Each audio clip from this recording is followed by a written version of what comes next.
Hey, here is a really big question that I get now and then, and I think it's really important and needs to be addressed. How can I be joyful when horrible things are happening in the world? Or it could be when people are starving, or when people are at war, or when the planet is suffering, with the election results, when the ice is melting and species are disappearing. How can I be joyful when my best friend's child died? How can I be joyful when I'm going through a divorce?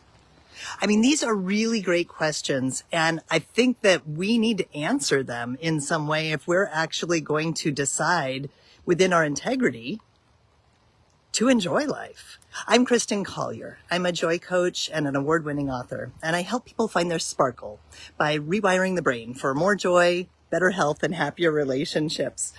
And today I wanted to reflect on this question, especially because one of the members of the community that I am very blessed to gather with every week pointed out that she realized this question around how can I be joyful when something like that is happening. She realized that she felt underneath that, the subconscious message that she had was that if I'm joyful, I don't care. And that's not true. You know, she was like, that's not true for me. I totally care.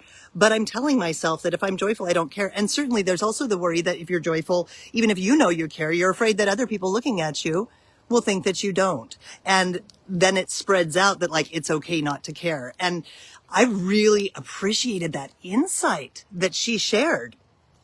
And, you know, she went on to think about this further and to share that her thoughts were that if she was in a place where she wanted to care and she wanted to refocus over and over again on the pain, on what wasn't working in the world, because there's hurts, real hurts, and those needs need to be addressed, right?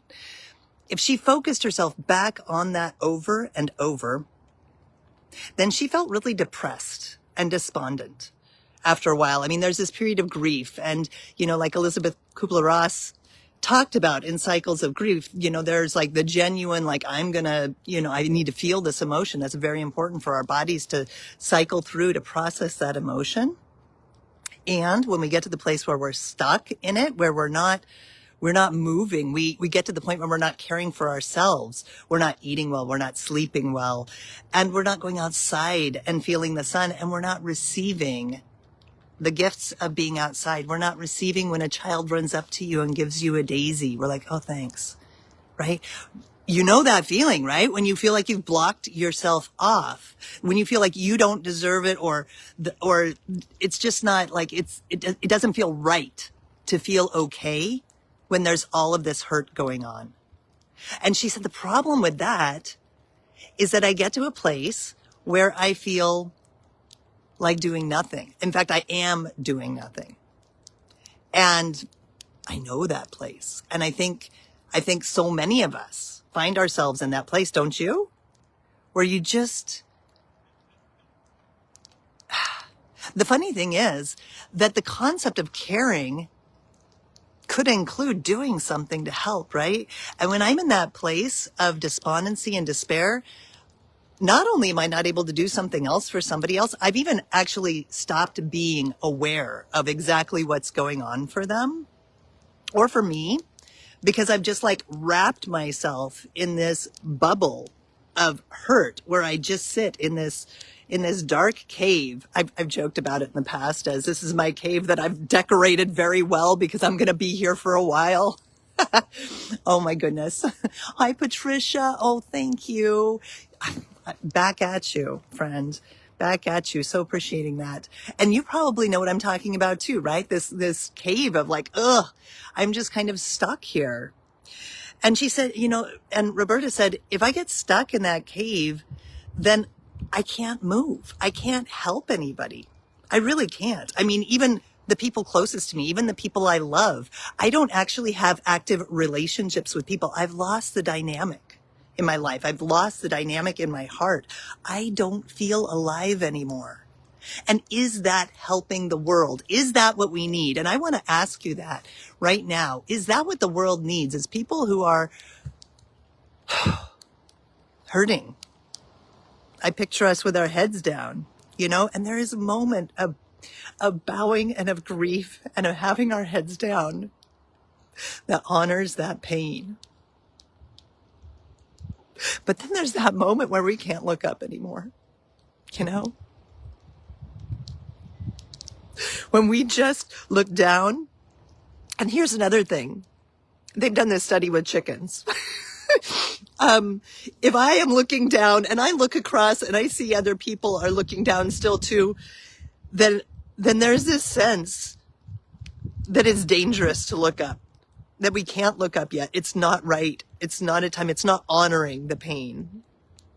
And with chickens, it's like literally a fear thing where they're afraid that the hawk is going to get them. But isn't it the case also? I mean, we are a group of people. We live within the dynamics of that group. We need belonging as a survival skill too, right? And so if we're going to look up, it takes a lot of courage to look up when everybody else is looking down, right? It's actually raining right now, which is kind of perfect for this. But if I'm just looking down and I look up and I see everybody else is looking down still, it's like, oh, I'm not sure it's okay to look up. I'm not sure it's safe to look up. But if I don't look up, then I'm not going to see how I can plug in and do something to be the change that I want to see in the world.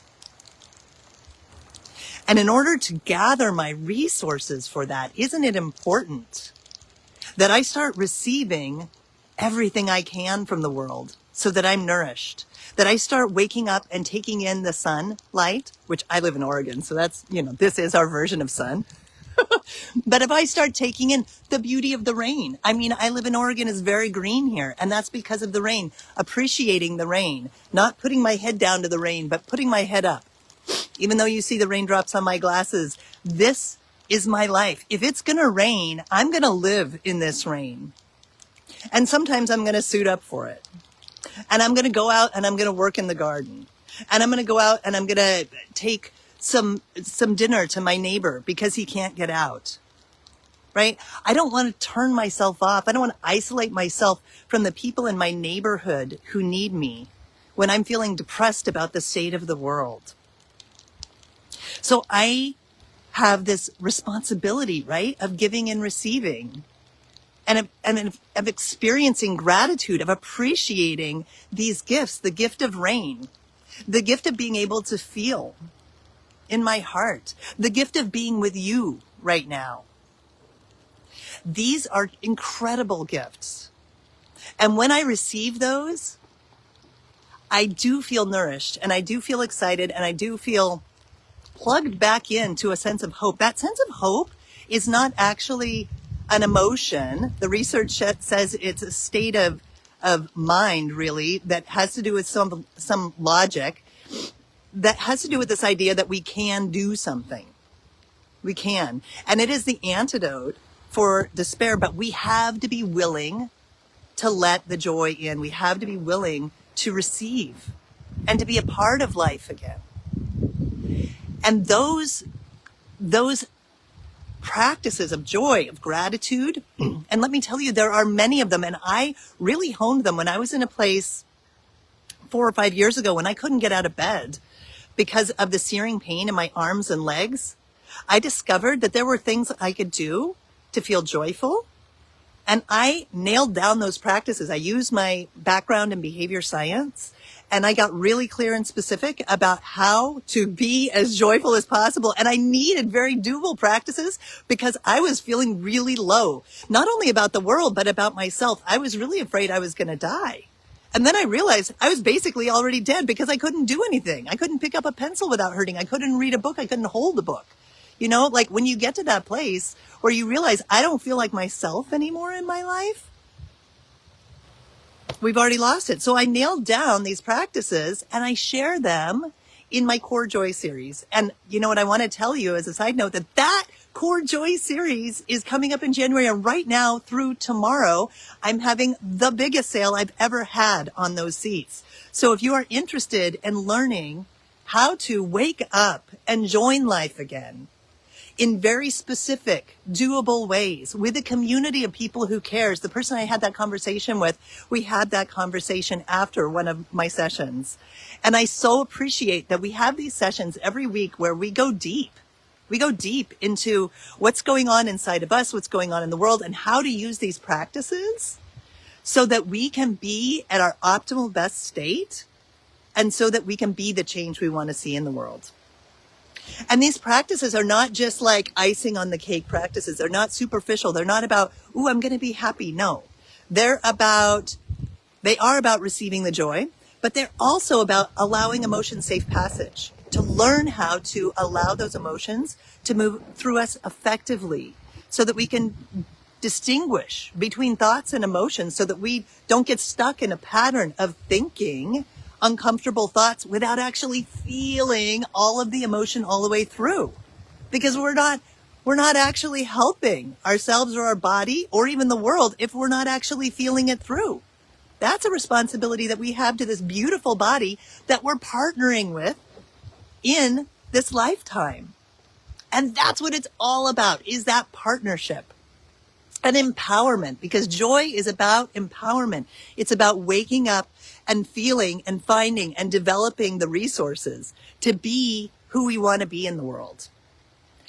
And by doing that, to make the world the place that we want it to be. Not overnight, but incrementally, step by step. If it has held you back in the past, those concerns about whether it's even okay to be joyful, I really hope you're considering right now going over to my website at collierconnections.com and checking out the classes page, because that sale is only going to be going until Tuesday at 9 p.m.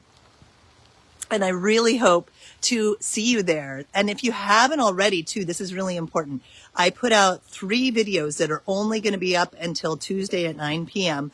And they cover one of my practices in the Core Alignment with Joy series. I decided to go in deep and share that with you so you can have a felt experience of what this joy work is like. 90% of my cohort for this last quarter is signing on again for next quarter.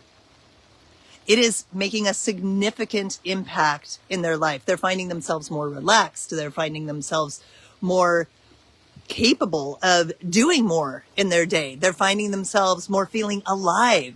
They're finding themselves clear about what they want. And people around them are coming to them and asking them, gosh, how do I address this conflict? How do I say this thing to my friend? Because they know, those friends of my members know that these members of the Joy Together group who are doing this work every day, 15 minutes a day, maybe a little less, and then coming once a week to class for an hour and a quarter, they know that their friends who are doing that, they have the insight that is so needed in the world. They have the ability to point things out in a way that's joyful, but also really to the point. This is really about getting clear. This is about joyful communication. My background is in compassionate communication or nonviolent communication.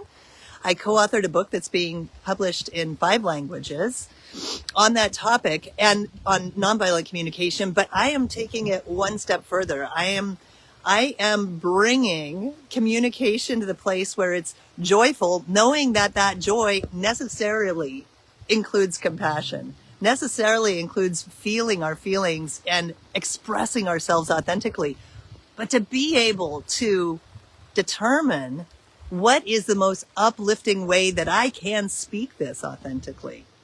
That's so valuable.